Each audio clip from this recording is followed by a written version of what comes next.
So I got my little window weld project done.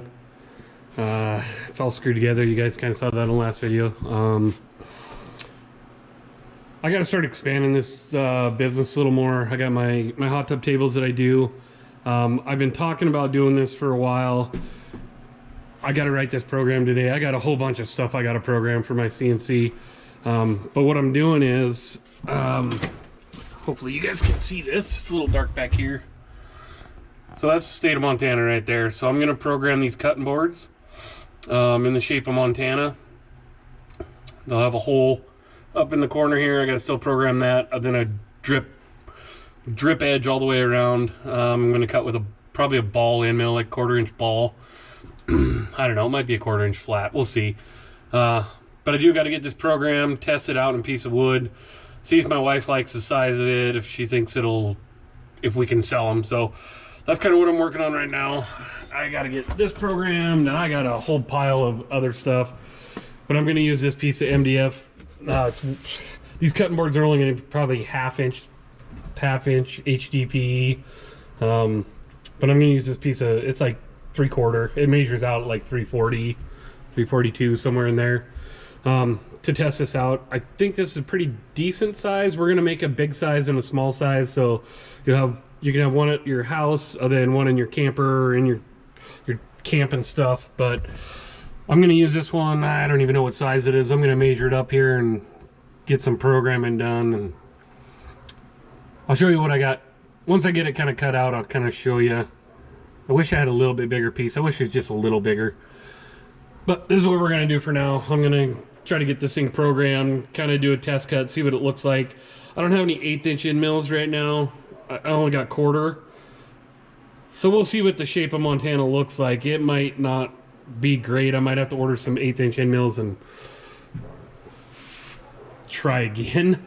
That's why I test a lot of my stuff. Like after I write the program, I have like, the software actually has like a simulation, so you can kind of see what it looks like. To me, it's not the same as when you see it in your actual product. You can see I cut a bunch of tables the other day, so I got plastic all up around here. One of these days I'm gonna have to slide this thing out of here and vacuum up all my plastic, because it's kind of getting everywhere. Yeah, that's what we're gonna work on. All right, I don't know how much you guys want to get into this. I am going to program this. This is software that comes with my CNC. It's what is it called? Carbide Create. I got a Shapeoko Pro. But the first kind of thing that I usually do, I go into this setup page. I just measured my wood. It's like 16 by 16, so I'll do this first little field, and that sets my grid in the background. You can see the second one here, I got 745 is like the thickness of that MDF. I measured it with my calipers. I'm going to set my Z off the top. I'm going to go back left, because this is where I have my essentially it's my hard stop for my XY. I know where that point's at, so it's really easy to program from there because I already know it's there. Material, we could pick this if we want. We're gonna go soft wood. Shapeoko Pro, 200 retract, so that's how far the bit comes off my material every time it moves to another cut. And we're in inches, so once I do that, it sets this background, this grid that you can see. These are 1/4 inch grids. I have mine set up at 1/4 inch. I kind of like it that way. And then I just picked this. In my software, it comes with all sorts of stuff. You just go to the library and pick whatever shape or blah blah blah you want. It could be an animal, a dog house, a dog, whatever you want. It has a ton of stuff in the library. Like I said, I'm doing these Montana cutting boards. We're gonna do a small size and a big size. I think I'm gonna program the little size right now, just because the scrap board that I have to test this with is 16 by 16, and that's this outer grid here. So we're gonna get that going. I'm gonna put a hole right up here, and then there'll be like a drip edge around this, so as you're cutting on this board, any of your juice or whatever you're cutting on, if it leaks off, it catches in that. It's like a trough, essentially. Most cutting boards have them. That's what we're gonna do. These will probably be I think I I think I'm gonna order just white cutting boards and cut them out in this shape, and I'll be able to do any state out there. So we're gonna start with Montana because we're in Montana. We're gonna try to sell them down in a local place here in town. Try to get on there. Like I said, we're just trying to expand our business a little bit, and this was the next one on the list, so I'm gonna get it programmed, cut the test one, see if my wife likes it. She's gonna be my test person. Notice how I picked my words very wisely there. Yeah, so that's what we're gonna do. I'll get this programmed up, kind of show you the tool paths and stuff. If you guys want to see more in depth on how I do this, what I'm doing, I can definitely do that. Just let me know in the comments. Hopefully my son will show me how to do that. I'm not the most computer savvy person in the world when it comes to social media stuff, so my son does pretty much all my social media stuff for me. He's really good at it. He does all my video edits. Yeah, awesome. Can't thank him enough. Check him out. Lightning Customs is his thing. He does woodworking, and then computer edits. He does all of our local Jeep race stuff, all their edits for their Facebook, and I don't know what else he's doing, maybe YouTube and all sorts of stuff. It's called Ram It Into High Gear. He does all their stuff. So if you're looking for some computer editing, hit him up. Like I said, it's called Lightning Customs. He's pretty awesome at it. Way better than I am, so he's really helping me get this off the ground. Alright, hopefully you guys can hear me. My air compressor is building up right now. I use like a little brad nailer to nail all my stuff down to my CNC into my wasteboard. I did want to show you this. So this will be my cutting board. So as you see, as I click on these or highlight them, you'll see what it's cutting. So right there where the red is, it's gonna cut that hole all the way through, so you have like a finger hole to pick this cutting board up. The next one you can see is that it's an inner offset. Essentially that's going to be the trough to catch anything that when you're cutting on this, it'll be just it's a 1/4 inch ball end mill that I'm going to be using. So that'll catch any drippings from whatever you're cutting on this. And then the very last one, it's going to come around and it's going to cut the profile of the state of Montana. You can see these little squares right there. Those are going to be tabs, and I got 1, 2, 3, 4, 5, 6 of them. Those tabs, let me show you the simulation. So if I click on the simulation here, I'll zoom in on this so you can see it.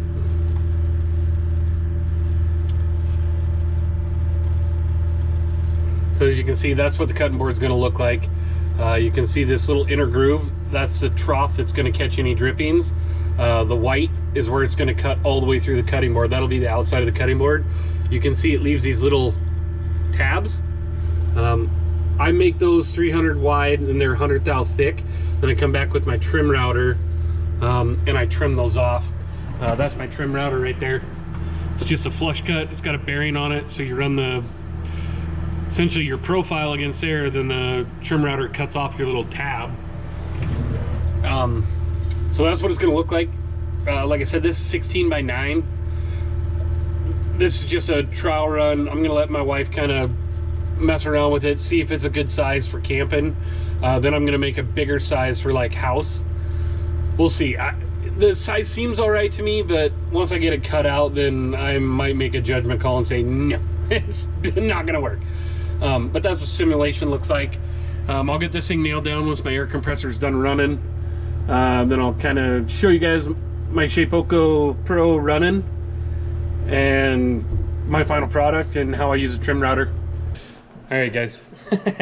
So I don't have a whole lot of end mills for my router yet. I do work in a CNC shop. I worked in a prior CNC shop to the one I'm working in now. When I was working in the prior one, they were kind of selling out and they were throwing away a whole bunch of stuff. We all had our own toolboxes there full of just random stuff that we were using day to day.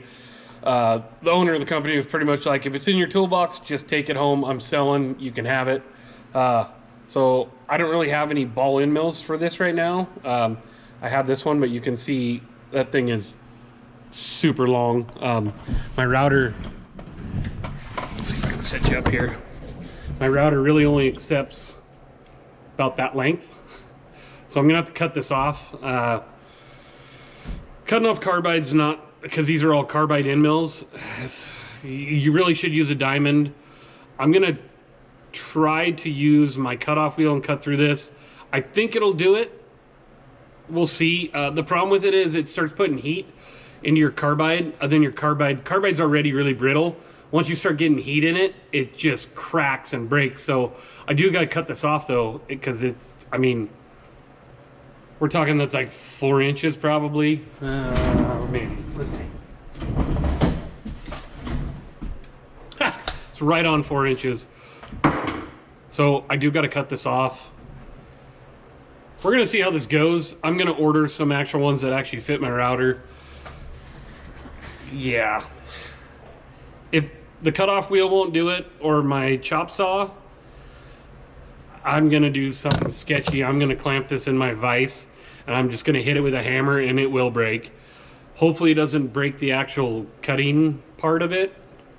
I'm hoping the cutoff wheel will go through it though. But that's what I'm gonna do just to make this work, because it's just test. I'm gonna test this, make sure the cutting board's right. And then I'll order the correct end mills. It's just what I got. I gotta make it work right now. I'm sure everybody's been in this scenario before. So that's what I'm gonna do. We'll see how it goes. Hopefully the cutoff wheel goes through it the first time and I don't have to do some sketchy stuff. If I do, I will be wearing some protective stuff, because getting hit with carbide doesn't feel real great. I've had to break some inserts and stuff in a couple jobs I've had. And when carbide hits you, it really hurts. It's hard. So that's what I'm gonna do. I'll let you guys know how it goes. All right, I'm really surprised that didn't go too bad. I actually put it in my chop saw. I marked it to the length of, so this is one of the other tools I have. It's this like a 90-degree scribe kind of tool. I just marked that. I put it in my chop saw and I went down on a little bit, and it actually cut pretty decent. Normally you should be, I believe you need to be cutting these with like a diamond wheel. It did put a little heat in it. It's actually really hot. So I'm letting this cool down at room temperature. This is not an ideal situation, but this is just what I'm doing to get this test done. But I did set it, this is like 10 gauge on my trim router. I'm setting it on there, trying to pull some of the heat out. I'm gonna let it cool all the way down at room temperature. If you guys ever cut anything off, don't just quench it in water. It kind of makes stuff brittle, especially when you're dealing with like carbide. Carbide, not a real huge fan of heat. I know a little bit about this. I'm no metallurgist, yeah, whatever the hell they call it. But I'm gonna let this thing cool down. Hopefully this 10 gauge kind of draws some of the heat out of it. I'm just gonna kind of let it, I'm gonna rotate it a little bit and just let it sit on there and pull that heat out. Because I've already kind of put the heat into it, so it's kind of weak in the carbide. But for right now, this is what I'm gonna do. I'm only cutting MDF right now. When I actually go to cut the plastic, I mean, this would even work in plastic, even after I put the heat in this thing.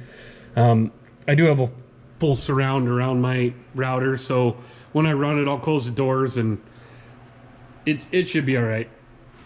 It's just not ideal. It's a little sketchy, I'm not gonna lie. I don't like doing this, but it's what I have to do right now. I will order the correct end mills when I actually start like producing these cutting boards. So it is what it is at this point. That's what I did. We're gonna get through this and we'll get the right stuff on order. Alright, we had a little delay in our schedule programming here.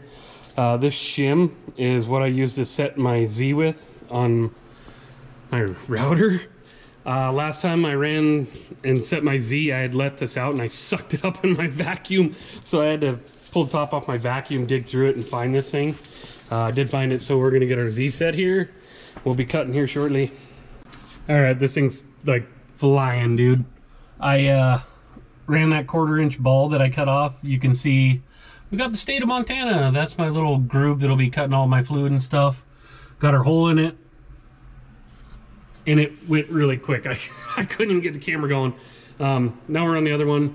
I'm gonna kick this on just so you guys can kind of see this thing run a little bit. It's gonna go over, hit my tool length setter, and then we'll put the thing on, the dust cover on, and let her run, and this thing will be cut out here shortly. So hit resume here. Machine's gonna go over. It's gonna set its tool length on its tool setter over.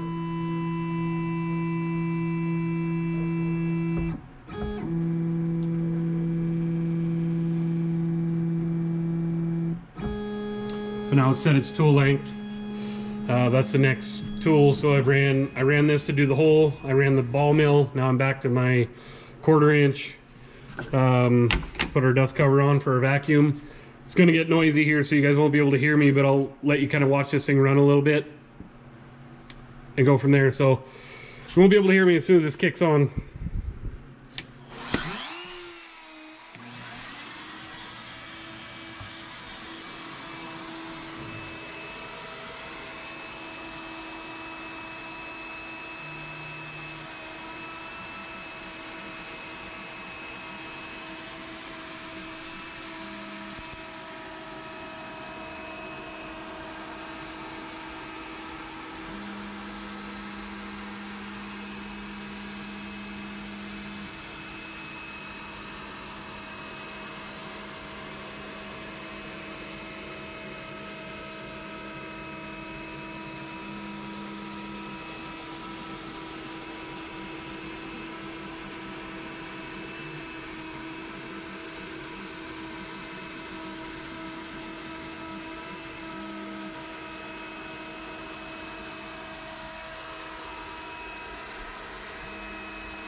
All right, so I got her all cut out. I didn't, this board's probably just a little bit thick.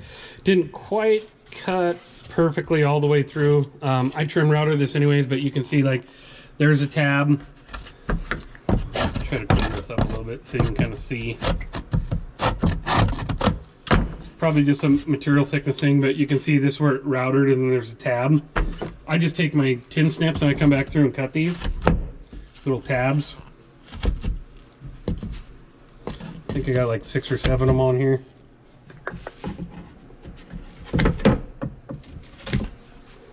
Like I said, this is just a trial run right now. So now you can see, there's my Montana cutting board. That'll be made out of like HDP plastic, 1/2 inch. It's got a hole in it so you can carry it. Yeah, pretty simple. Now that I got that cut out of there, I got these little tabs. It's a little hard to see because this didn't quite cut all the way through just because of material thickness. But you can see I got these little tabs that was holding this into my outside piece. So now what I do is I flip these over, and then my trim router's got a bearing on it right here. So I put the profile of that against it, and as soon as I run along my tabs, it just cuts my tabs off. Cleans everything out. Then I got this super awesome thing. A lot of people don't know about these. We call them a deep burr tool at work, but they just got this little hook, and it's actually like a blade. Let's see if I can get you to. So I can just stick that on there, and it takes the burr right off. They're super awesome, especially for like, this is going to be made out of plastic. These things work great in plastic. Most CNC shops like have them. We use them at work for deburring just about anything, but steel, aluminum, they work really good in aluminum. But yeah, it just takes that burr off that hole so you don't get hurt. When I make these out of plastic, I'll deburr the entire outside of it because I'm selling them. I don't want any sharp edges. I don't want someone getting hurt. So, but you can see how easy that, I mean, it just peels it right off there. Puts a sweet little radius on it. So that's what I'll do. I'll get this trimmed up and take it in to the wife, see how she likes it. All right, this is going to be real loud, but I got my vacuum. I'm going to kick my trim router on. Safety glasses too, for sure, all the time, especially with this. It's kind of open, so hopefully you guys will be able to kind of see this as I do it. I'm going to move you right there. So I'm going to kick this on. You won't be able to hear anything. It's going to be super loud. Sorry.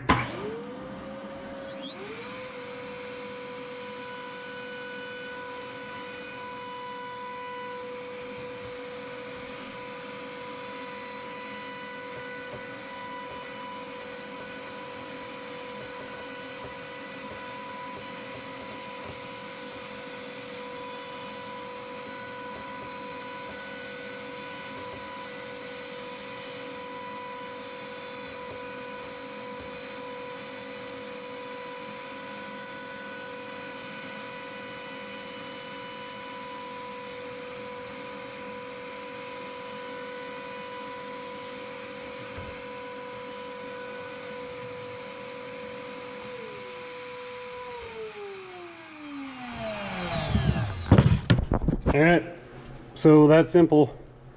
Now all my tabs are gone. You can see all the tabs on the edges are gone. And like I said, I'll take that little deburr knife.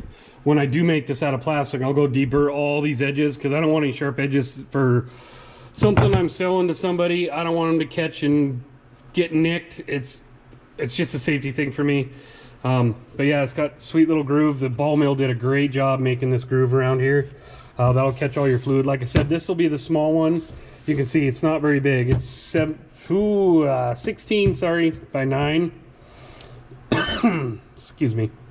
But it's like, it'll be perfect for a camper. Like I said, this is just a test. I was just testing out my program, make sure it's good. My wife likes the size. I have a feeling she's gonna want it smaller for our camper because it is a little big for camping scenarios. We'll see, she might love it, but yeah, that's it, man. Pretty quick and easy. It literally took me about 3 minutes to program. It took me longer to set it up and set my X, Y, and Z to get my router cutting than it did to actually program it. And we'll be able to do pretty much any state. So if you're out there, you want one, you have a state in mind, let me know in the comments. We have a website, a Facebook page, Clawworks LLC. Check it out. You guys can... I don't have them in full production yet. I'm still testing, but by the time you guys see this video, I'll probably already have them on the market and you guys will be able to buy them. So if you're interested in them, let me know. Comment. Mainly try to go to our actual website, Clawworks LLC, and you should be able to order them right off there. We're still kind of working through some bugs with our ordering system, but I think we got it figured out now. So if you're interested in some, like I said, this is just the test piece. They'll be made out of white HDPE plastic. They're going to be pretty cool.